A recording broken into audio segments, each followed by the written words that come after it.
They said time buried everything in Maple Hollow, the scandals, the whispers, the bones of good men.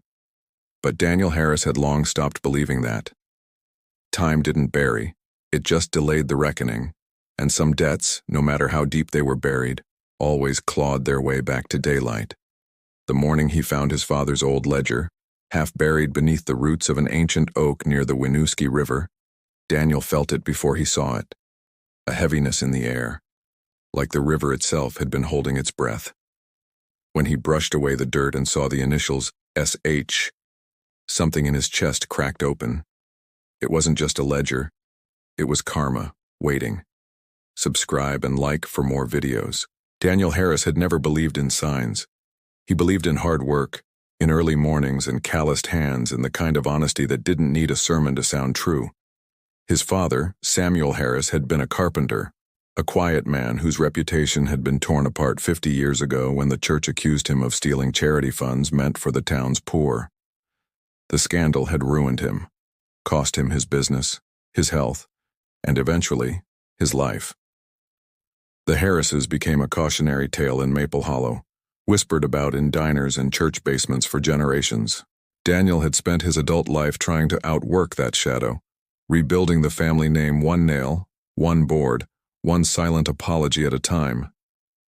But no amount of effort could erase the look people gave him, the one that said, "Your blood remembers what your father did." He was in his late 40s now, widowed for nearly a decade, living alone in the same weathered farmhouse that had once belonged to Samuel. He'd come to the river that morning to clear brush before the winter frost. But when his shovel struck metal and the sound rang out like a bell, everything he thought he knew about his father, and about himself, began to unravel. The box was old, corroded at the edges, sealed with the kind of stubbornness only time could give. It took Daniel nearly an hour to pry it open, and when he did, the smell of earth and iron filled the air. Inside lay a small leather ledger, wrapped in oilcloth and a bundle of envelopes tied with string. His father's handwriting, firm, deliberate, marked each envelope with names Daniel recognized: Monroe, Carter, Webster, Hollis. All old families, all descendants of the same people who had accused Samuel Harris of theft. Daniel's fingers trembled as he opened the ledger. Inside, the pages told a different story. Entries of money paid out, not stolen. Receipts of donations returned. Small sums distributed quietly to families listed in the same records the church had claimed were victims of Samuel's supposed crime. It wasn't theft. It was restitution. His father hadn't stolen from the church. He'd been returning money that the church had taken unjustly. Each line was dated, precise, accompanied by initials Daniel didn't recognize. The handwriting faded halfway through the book, ending abruptly with a single unfinished sentence: "If truth must drown, let the river remember it." Daniel sat on the damp ground, the sound of the river churning beside him, his breath shallow. His father hadn't been a thief. He'd been a man trying to right a wrong, a man silenced by those who feared the cost of truth. Daniel felt anger rise in his chest, but beneath it, something heavier stirred. Guilt, maybe, for never questioning the story, for accepting the town's version of his father's fall. He looked at the oak towering above him, its roots like old veins gripping the earth. Maybe that's why the old man had always brought him here when he was a boy, to fish, to talk, to think. Maybe this tree had been his confessional, the river his witness. Daniel lifted the ledger close to his chest and whispered, "I'll finish it, Dad. I'll make it right." The next few days passed in a haze. He barely slept, spending hours studying the ledger under the weak glow of his kitchen lamp. Each entry told a story, each family connected to the church, each payment tied to a quiet debt or wrongdoing. The names at first felt random, but patterns emerged. Some were town leaders, others were families with sudden rises in fortune following the scandal. The deeper Daniel read, the clearer it became that his father had discovered corruption within the church long before anyone else, and that he'd been punished for exposing it in silence. Among the notes was one addressed to a man named William Carter, the pastor at the time. Daniel froze when he saw the name. Carter's nephew, Emily Carter, had been Daniel's closest friend growing up. She'd become a journalist, moved away, and returned only recently to care for her ailing aunt. Daniel thought of calling her, of asking what she knew, but something in him hesitated. He wanted to understand the full picture before dragging anyone else into it. That night he dreamed of his father. Samuel stood by the river wearing the same flannel shirt and work boots Daniel remembered from childhood. He was older now, or maybe Daniel was younger. It was hard to tell. The air shimmered like sunlight through water. His father looked at him and said, "You can't fix a balance by adding more weight, son. You have to let it level on its own." Daniel woke before dawn, sweating. The words burned into his mind. By sunrise, he was driving into town, the ledger on the passenger seat, his heart thudding like a drumbeat. He didn't know exactly what he intended to do, only that truth had waited long enough.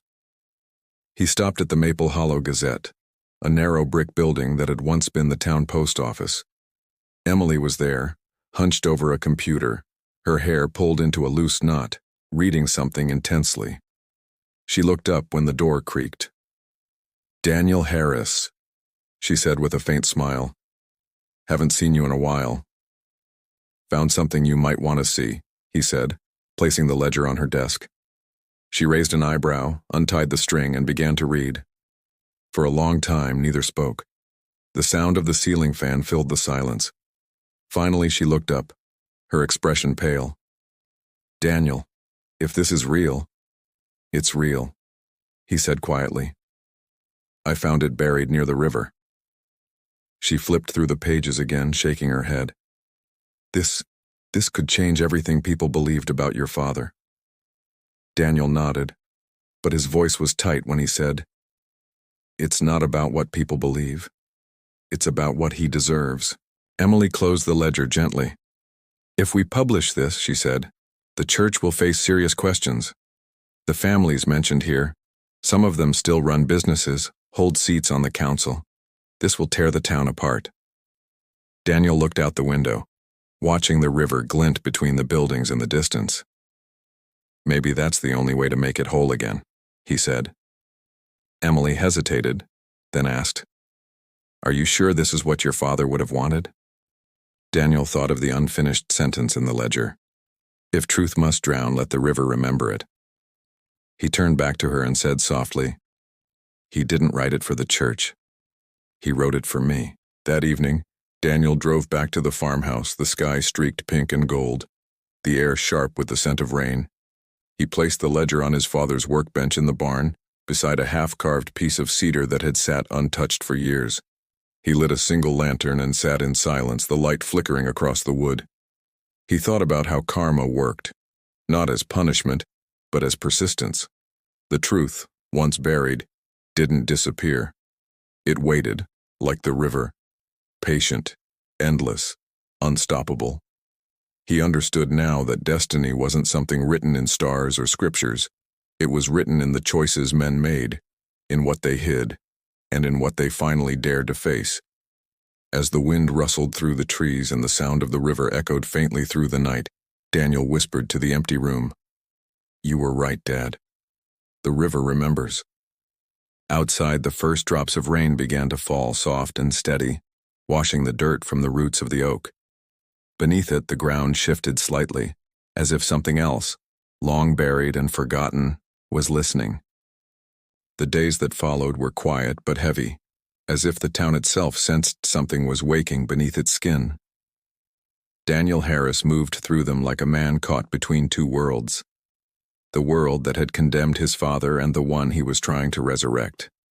He spent his mornings in the barn, restoring old furniture for clients who paid more for nostalgia than craftsmanship, and his nights at the kitchen table, tracing names in the ledger under the warm hum of a single lamp. Every page felt like a confession written in dust, a story of betrayal that had waited half a century to be told.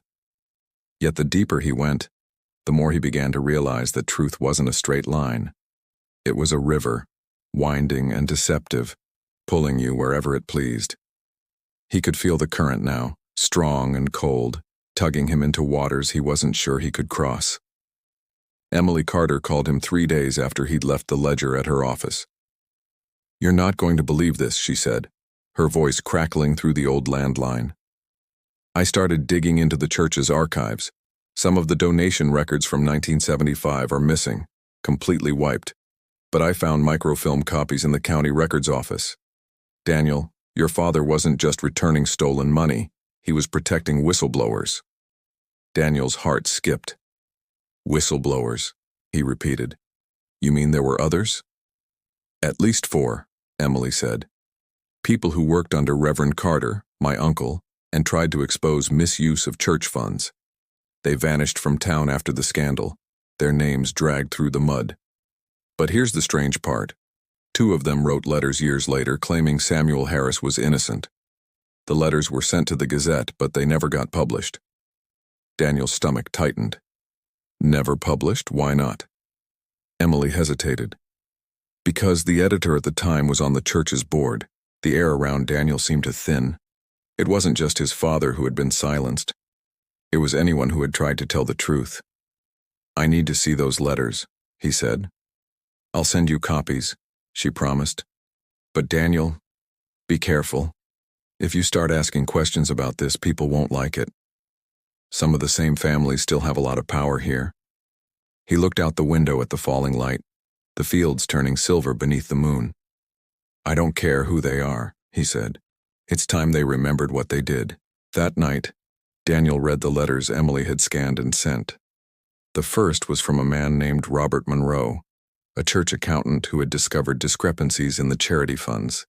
He'd written that Samuel Harris had confronted the board after learning the donations for the town's widows and veterans had been diverted to build private homes for committee members.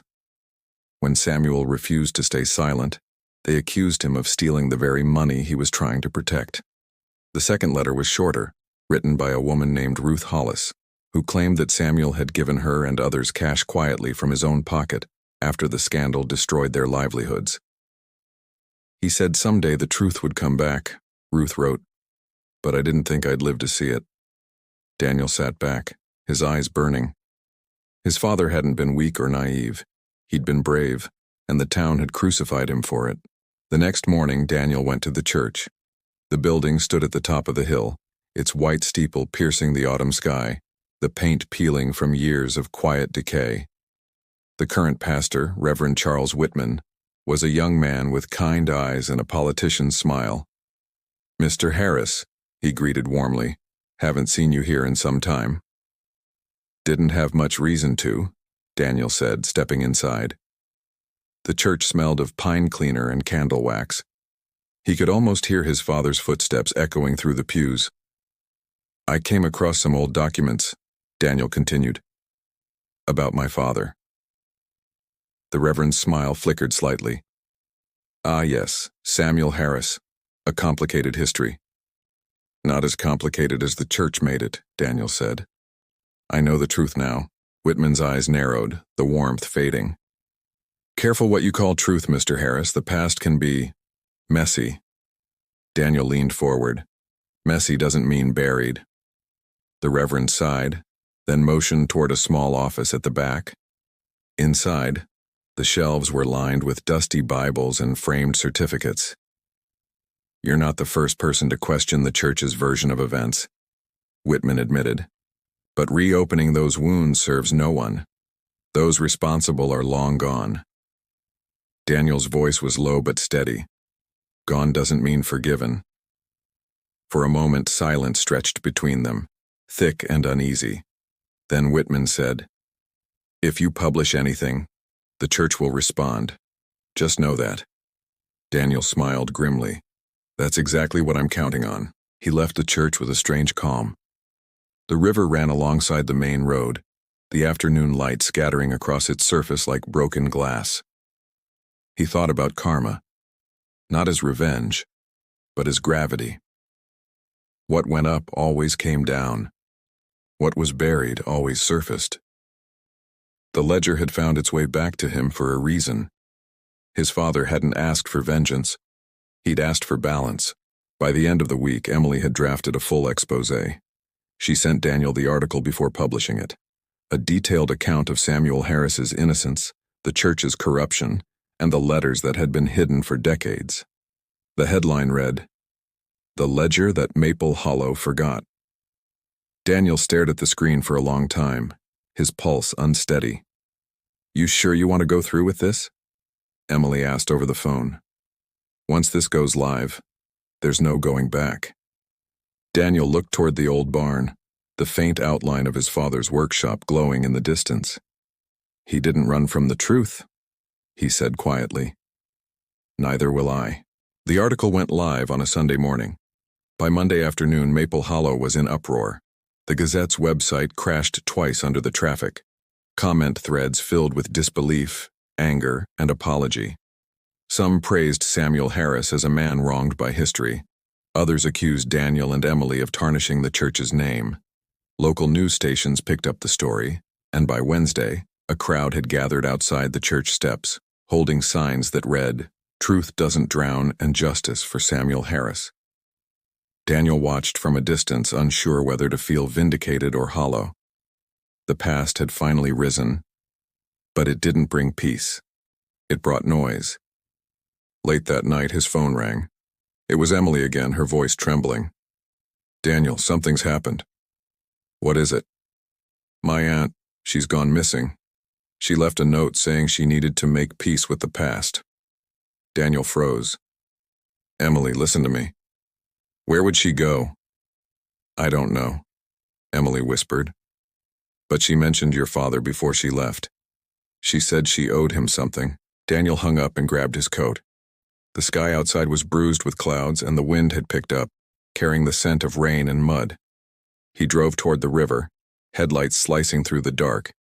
He didn't know why, but his gut told him that's where she'd be. As he approached the old bridge near the oak tree, he saw her, standing by the railing, her white hair loose in the wind, staring into the water.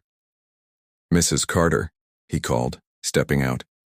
She turned slowly, eyes glassy. "Your father was a good man," she said softly. "Better than the rest of us." "You knew?" he asked. She nodded weakly. "I was there, Daniel, the day they accused him. I didn't speak because my husband made me swear. He said if the truth came out, we'd lose everything. But your father, he never stopped forgiving us. He came to my door one night, left money on the steps, and said, 'What's stolen will find its way home.' I think he meant the truth." Tears welled in her eyes. "I can't live with the weight anymore." She stepped closer to the edge, and Daniel's heart lurched. "Mrs. Carter, don't," he said, reaching for her. "It's not your burden to pay. It's theirs." She looked at him for a long moment, then lowered her gaze. "No, dear," she whispered. "It's all of ours." The river roared beneath them, dark and endless. Then, as if pulled by something unseen, she stepped back from the ledge and fell to her knees, sobbing. Daniel knelt beside her, wrapping his arms around her trembling frame. The rain began to fall, slow and steady, mingling with her tears. They sat there for what felt like hours, until the sky turned gray with dawn. When he finally helped her to her feet, the first light of morning spilled across the river. "It's time," she said quietly. "Time the river gave back what it's kept." Daniel didn't know what she meant, but something in her voice chilled him.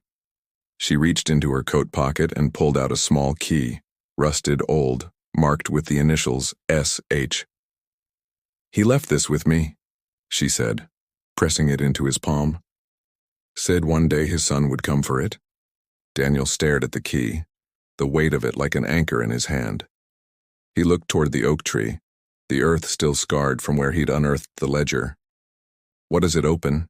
he asked. Mrs. Carter smiled faintly. "A door that should have never been closed." As the sun climbed higher, casting long shadows across the riverbank, Daniel realized something profound. Karma wasn't just returning to balance his father's name. It was drawing every soul tied to that sin back to the place where it began. The river wasn't just a witness. It was judgment. And it wasn't done yet. The next day broke with a brittle kind of silence that only comes after too much noise, as though the whole town was holding its breath. Maple Hollow had gone from sleepy anonymity to national curiosity overnight. Journalists had parked their vans outside the Gazette, Church members had started prayer circles on the steps, and strangers with cameras were knocking on Daniel Harris's door, asking him to relive his father's pain for their morning segments. He didn't answer any of them. He stayed inside, staring at the small rusted key that Mrs. Carter had pressed into his hand by the river. He turned it over again and again, the initials SH etched faintly into its surface, the grooves worn smooth by time. It wasn't just an old key. It felt like an invitation, a challenge from the past. His father had left it behind for a reason, and that reason, Daniel was sure, was waiting somewhere close to the same oak where everything had begun. He packed a flashlight, gloves, and his father's old pocket knife before heading out, the air cold enough to sting his breath.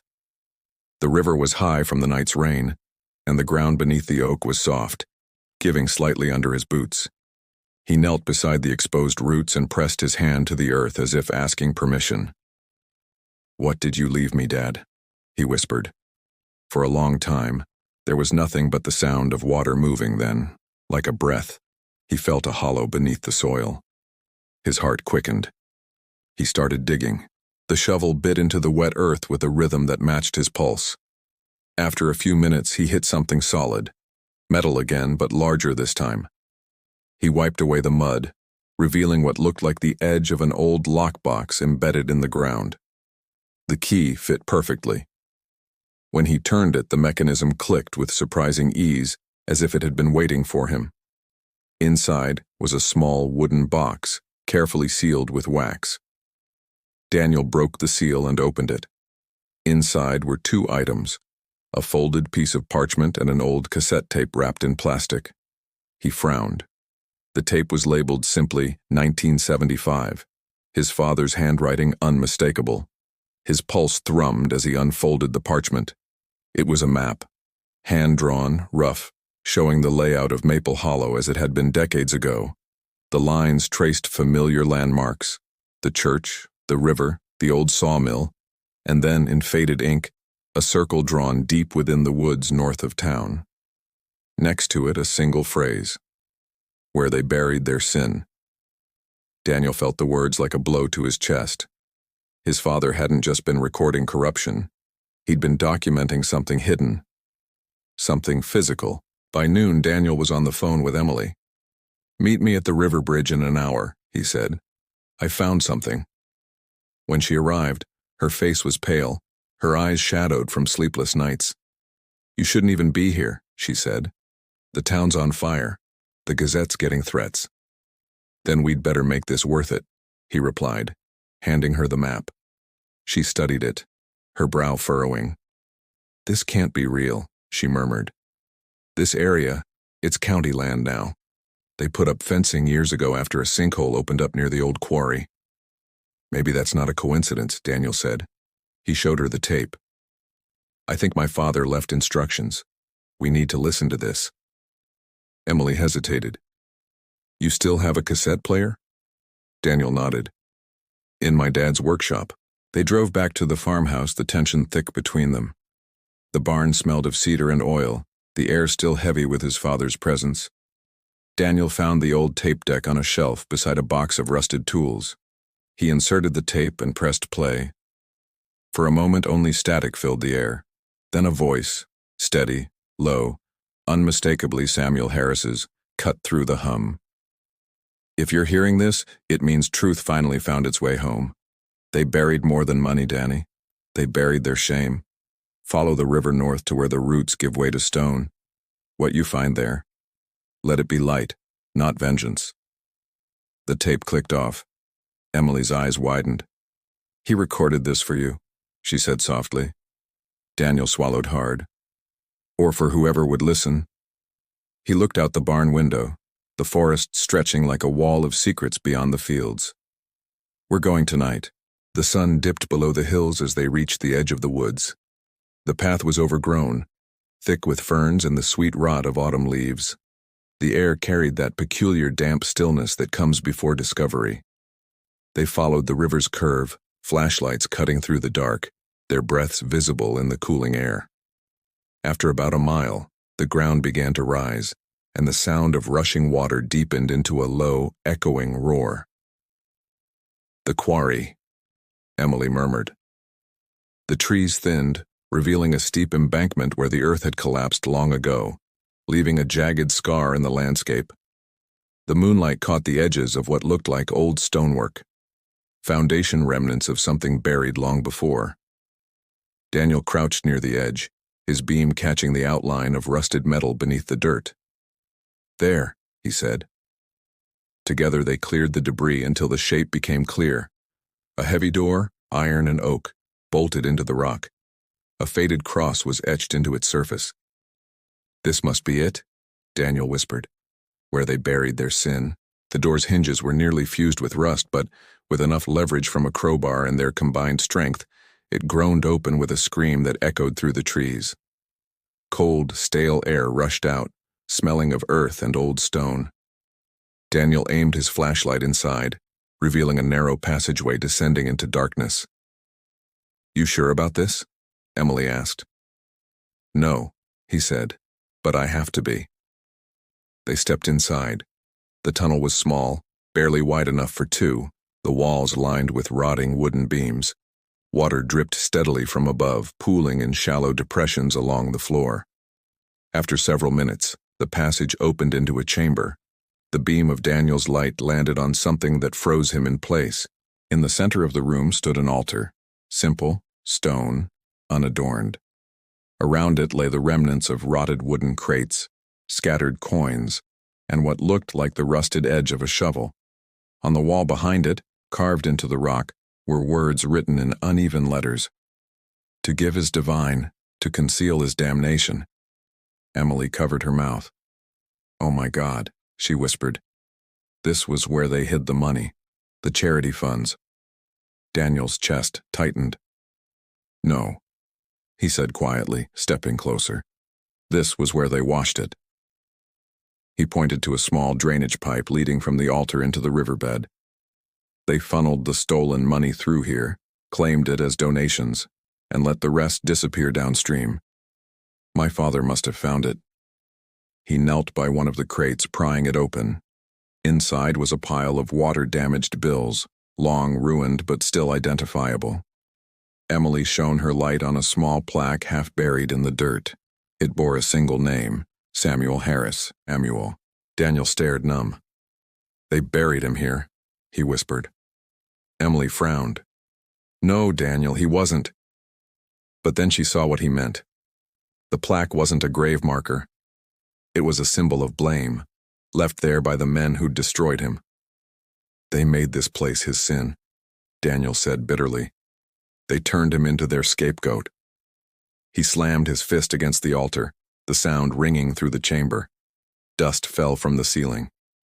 "My father died carrying their guilt," he shouted. His voice echoed deep and raw, and for a long moment there was only the river's distant murmur. Then, faintly, something moved behind the altar, a scraping sound, like stone shifting against stone. Daniel swung his light toward it. A small door had loosened at the base of the wall, revealing another compartment. Inside, wrapped in a rotting cloth, was a journal. The cover was embossed with initials. C.W. Emily took it, brushing off the dirt. "Charles Whitman," she said, "the current pastor's grandfather." She opened it carefully. The entries were meticulous, describing meetings, payments, and decisions made to silence dissent. "Harris persists in his crusade of false morality. If he continues, we will ensure his ruin." Another entry read, "Funds transferred to Carter Estate, distributed per agreement." The journal was proof, solid, undeniable proof that the scandal had been orchestrated. Emily looked up, her voice shaking. "This will end it, Daniel, for good." But Daniel's face had gone pale. "No," he said slowly, "it's not over." He pointed at the bottom of the final page, where a note in red ink read, "If found, return to the river. Balance must be restored." Emily frowned. "What does that mean?" Daniel exhaled, the air trembling in his lungs. "It means someone else knew this would happen, someone who wanted the truth buried with the ledger. They're not done yet." He turned off his flashlight for a moment, letting the dark swallow them whole. The sound of the river above them grew louder, as if it were breathing. This isn't about revenge or justice anymore, he said quietly. It's about balance. Karma doesn't stop when we tell the truth. It keeps moving until everyone's debt is paid. When they emerged from the tunnel, dawn was breaking, the sky pale and heavy with mist. The door creaked shut behind them, sealing the chamber once more. Emily looked back at it, shivering. "Do we tell the world?" she asked. Daniel shook his head. "Not yet. If we do, whoever left that note will come for us. Let's see who tries to stop the truth first." As they walked back along the river, the water shimmered faintly under the rising sun, carrying silt and debris downstream like secrets set free. For the first time in years, Daniel felt something shift deep inside him. Not peace, but purpose. The ledger had opened the past, but now it was opening something else, something living. Destiny wasn't written. It was dug up, unearthed, and faced. And in Maple Hollow, it was far from done. The day after uncovering the underground chamber, Daniel Harris woke to a sound he hadn't heard in years. The town bell ringing at an hour it never did. It was the kind of sound that used to mean something in Maple Hollow, back when news traveled by word of mouth and people still believed in repentance. Now it was just another echo of the past. He stood at his window, looking out at the gray horizon, the mist hanging low over the river like a shroud. The ledger lay open on his kitchen table, next to the water-damaged journal they had found. Its pages were still damp at the corners, the ink smudged but legible enough to damn a generation. The names inside weren't just the long-dead men who'd framed his father. They were the ancestors of the people who still ran Maple Hollow. The bank manager, the sheriff, the mayor. Every powerful hand in town had been built on the silence his father had been forced to keep. And now, that silence was breaking. Emily arrived just after sunrise, her car tires crunching over the gravel. She looked exhausted but determined, clutching a manila folder full of notes and scanned pages.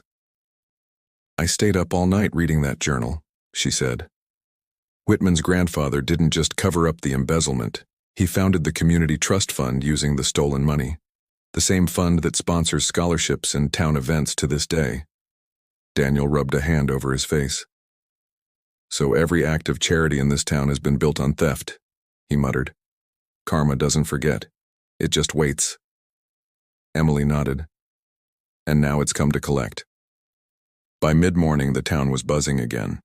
The Gazette had published a follow-up story summarizing their findings, carefully, cautiously, without revealing everything they knew. Emily's editor had insisted they hold back until they verified the Whitman journal with historians and legal experts. But it didn't matter. The whispers were already spreading faster than any fact-checker could contain. The church board announced an emergency meeting, the town council called for an investigation, and local businesses began quietly deleting posts about the Harris redemption story that had gone viral the week before. People who had praised Daniel were now avoiding him in public, afraid of what else he might dig up. It was the same fear his father must have faced half a century earlier, and Daniel felt it sink into his bones like cold water. Still, he couldn't stop. He returned to the tunnel that afternoon with Emily, carrying extra flashlights and ropes in case they needed to go deeper. The entrance had partially caved in from the previous night's rain, but they managed to clear enough debris to slip inside. The air felt different now, heavier, restless. "Do you feel that?" Emily asked softly. "It's like the ground's breathing." Daniel nodded. "The river's shifting its path," he said. "It's reclaiming what they tried to hide." They moved deeper into the chamber, the beam of Daniel's flashlight flickering across the stone walls. The journal had mentioned records of reconciliation stored somewhere near the altar. If they could find those, it might prove that some of the men had tried to undo the damage before they died. It took nearly an hour of searching, but finally, Emily spotted something behind a fallen beam, a small metal chest half submerged in mud. They pulled it free and pried it open. Inside were dozens of parchment envelopes, sealed with wax and marked with dates from 1976 through 1980. Each one contained handwritten confessions from different members of the old church board. The words varied, but the theme was the same: guilt, fear, and the acknowledgement that Samuel Harris had been innocent. Daniel's hands shook as he read them. His father hadn't just been right. He had been vindicated by the very men who had destroyed him. Yet those confessions had been hidden here, buried beneath stone and dirt, where the truth couldn't hurt the living. Emily whispered, "This is it, Daniel. This is enough to clear his name in every record, every archive." He nodded slowly. "And enough to damn theirs." When they returned to town, the storm clouds were already gathering. It wasn't just a metaphorical storm this time. An actual one was rolling in from the west, dark and heavy. The air smelled of rain and tension. Daniel parked in front of the Gazette, and as they stepped out, a man approached from across the street. It was Reverend Whitman, his expression tight, his clerical collar slightly askew. "You've gone far enough, Mr. Harris," he said. "You've stirred up old graves that should have stayed buried." Daniel squared his shoulders. "Those graves were built on my father's name.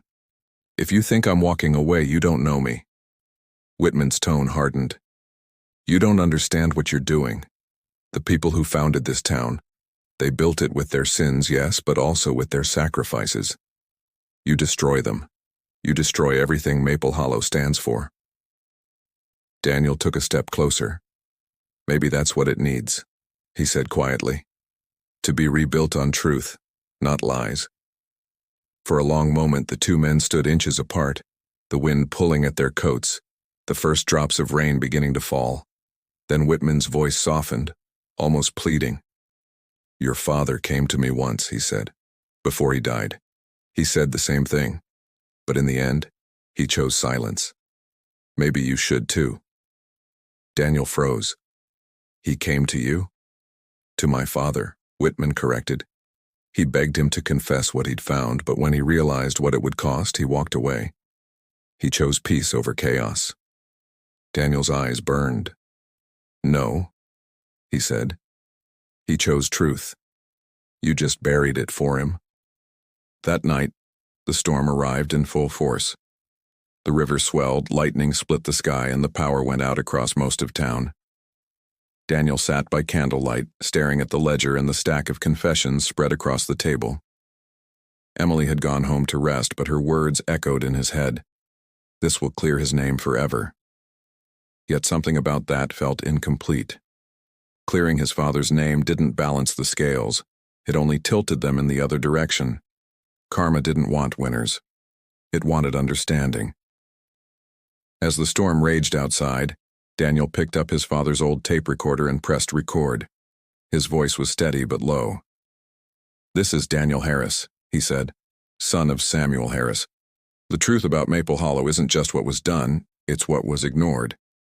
The men who stole from this town are gone, but the silence that allowed it still lives.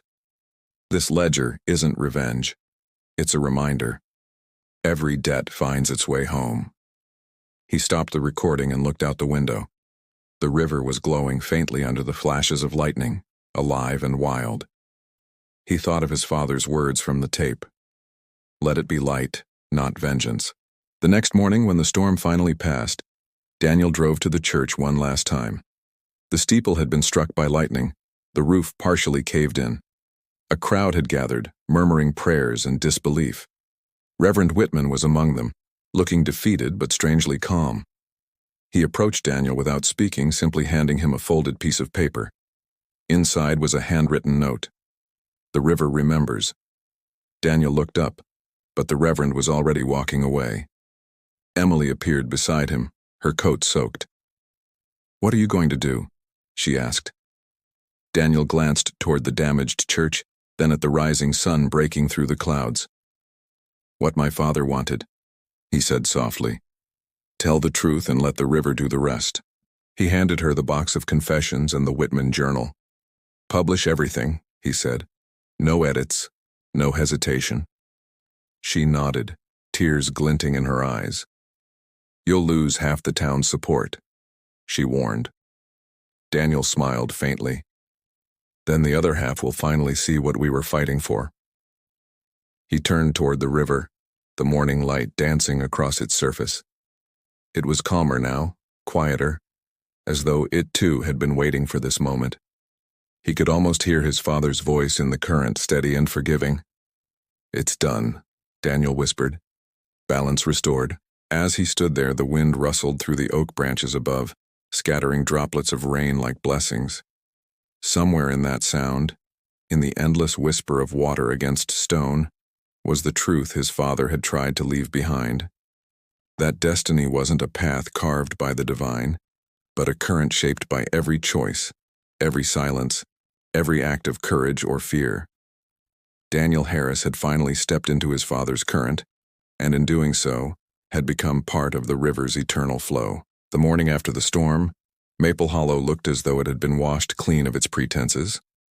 The streets glistened under the soft light, the trees bowed low with rain, and the air smelled of earth and reckoning. Daniel Harris walked along the main road, the box of confessions now in the custody of the Gazette, the truth ready to be printed for the world to see. He felt lighter, but not free. The weight of what he had unearthed clung to him in invisible threads, threads that tied his name to every life about to be changed by what came next. The truth, once set loose, didn't belong to him anymore. It belonged to the town, to history, and to whatever unseen force had guided him to that riverbank months ago. He stopped at the diner, the same one where his father used to drink black coffee and read the paper before work. The waitress, an older woman with silver hair and kind eyes, placed a cup in front of him without asking. "You did what he couldn't," she said softly. "He'd be proud." Daniel met her gaze, uncertain. "He'd tell me I stirred more trouble than sense," he replied. She smiled sadly. "Maybe. But sometimes trouble's the only way to make peace." When the paper hit the stands later that day, Maple Hollow erupted. The headline stretched across the front page in bold black letters: "The Ledger of Lies, the True History of Maple Hollow's Founders." Emily's article was sharp but graceful, weaving together every confession, every piece of evidence, every word of the Whitman Journal. There was no hatred in her writing, only truth, laid bare like a wound ready to heal. The town reacted in waves: disbelief, outrage, sorrow. The descendants of those named in the ledger tried to deny it at first, but the handwriting, the signatures, the timestamps, they were undeniable. For every voice that cried forgery, another whispered, "I always wondered." Within days, the story spread beyond the town lines.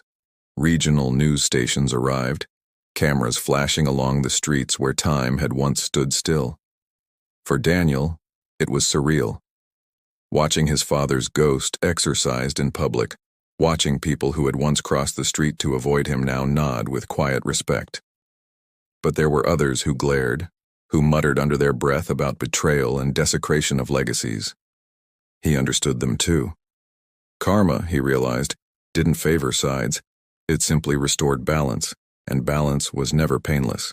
Reverend Whitman resigned from his post that week. He didn't make a speech or ask for forgiveness. He simply packed his things and left town. Emily heard from a source that he'd gone to live with a sister in Michigan.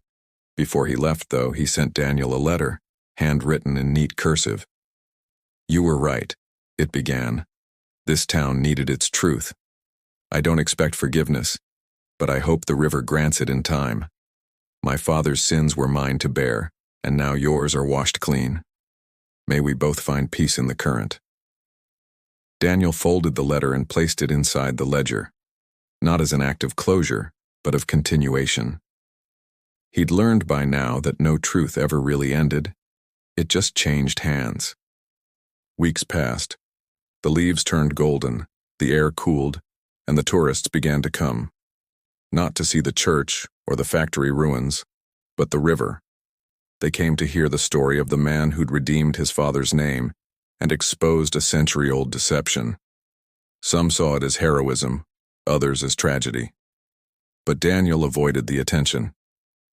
He kept working at the auto shop by day, fixing engines and listening to the radio, pretending life was normal. At night, he walked the same path along the riverbank, where he'd first found his father's old tape recorder.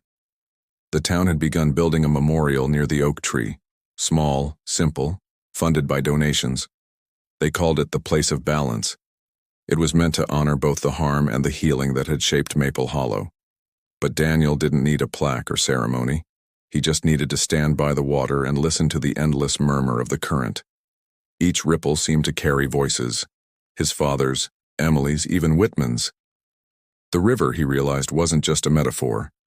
It was alive, a witness that never forgot. One evening, as twilight painted the water in soft gold, Emily joined him. She'd been offered a job at a national paper, but she hadn't decided whether to take it. "It feels strange," she said, skipping a stone across the river. "Like I've pulled something loose that can't ever be put back." Daniel nodded. "Maybe that's the point," he said. "Some things shouldn't fit back the way they were." She looked at him, eyes thoughtful. "You ever think your dad wanted you to find all this?" Daniel took a deep breath. "I used to think it was destiny," he said. "But now I think destiny's just what happens when karma's done waiting." She smiled faintly. "You sound like a philosopher." He chuckled. "Just a mechanic who got lost in his father's story." Autumn deepened into winter, and for the first time in decades, Maple Hollow began to change. Not through policy or politics, but through quiet acts of reflection. Families who'd lived with secrets began speaking them aloud. Old rivalries softened. Old apologies were finally made. The scholarships funded by the Stolen Trust were renamed after the victims' families. The church reopened under new leadership, its steeple rebuilt, but this time without the golden cross, just a simple weathered spire that pointed toward the sky without pretending to own it. Daniel noticed people leaving flowers by the riverbank, notes of forgiveness folded into glass jars. Some bore names he didn't recognize. Others carried messages like, "I forgive you, Dad," or "I'm sorry, Mom." The river had become a confessional for the entire town, and Daniel, its silent keeper. But karma, even when fulfilled, never fully disappears. It lingers, watching. One night, weeks after the snow began to fall, Daniel awoke to the sound of water rushing louder than usual. He threw on his coat and ran to the river. The current was swollen again, ice melting under a sudden warm rain. The oak tree bent low, its roots half submerged. As he approached, he saw something glinting in the current, a metal plaque torn loose from the memorial. He waded in to catch it before it vanished. When he lifted it, the engraving on the back caught the moonlight. Balance restored. His heart pounded. He turned it over. It was the same plaque they'd used for the dedication ceremony, but no one had carved those words. Not then. Not ever. A chill passed through him that wasn't from the cold. He looked upriver, where the water curled and frothed like something alive, and for the briefest second, he thought he saw a figure standing on the opposite bank. A silhouette, tall and familiar, watching in silence. His father, or maybe just the shape of memory. Daniel whispered into the wind, "It's done, Dad. It's done." When morning came, the river had calmed again, the plaque lying by the roots of the oak as though it had never moved. Emily met him there with coffee and a puzzled look when he told her what had happened. "Maybe it's just your mind," she said gently. "You've been through a lot." Daniel smiled faintly. "Maybe," he said. "Or maybe some things just need to show they're still here." He didn't tell her about the footprints he'd seen in the mud, just one pair, leading to the water's edge and then disappearing. Some truths, he decided, were meant to remain mysteries, the kind that didn't demand answers, only acceptance. Years later, Maple Hollow would look back on that stormy autumn as the season when everything changed.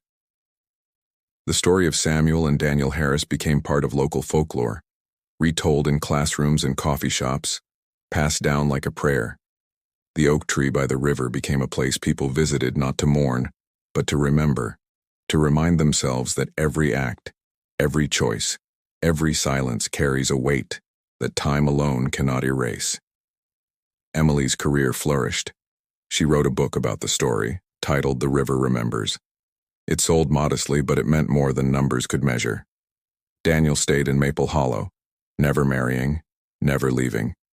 He fixed cars, volunteered at the memorial, and lived quietly.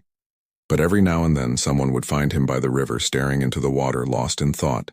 When they asked what he was looking for, he always gave the same answer: just making sure the river's still listening.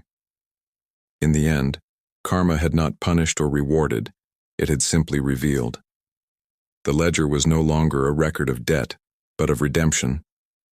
Destiny, Daniel realized, wasn't about what the universe planned for you. It was about what you did with what it placed in your hands. And as the sun set over Maple Hollow one last time, painting the river in shades of amber and gold, Daniel Harris understood what his father had meant all along. Truth is the current. You can fight it or follow it, but either way, it carries you home.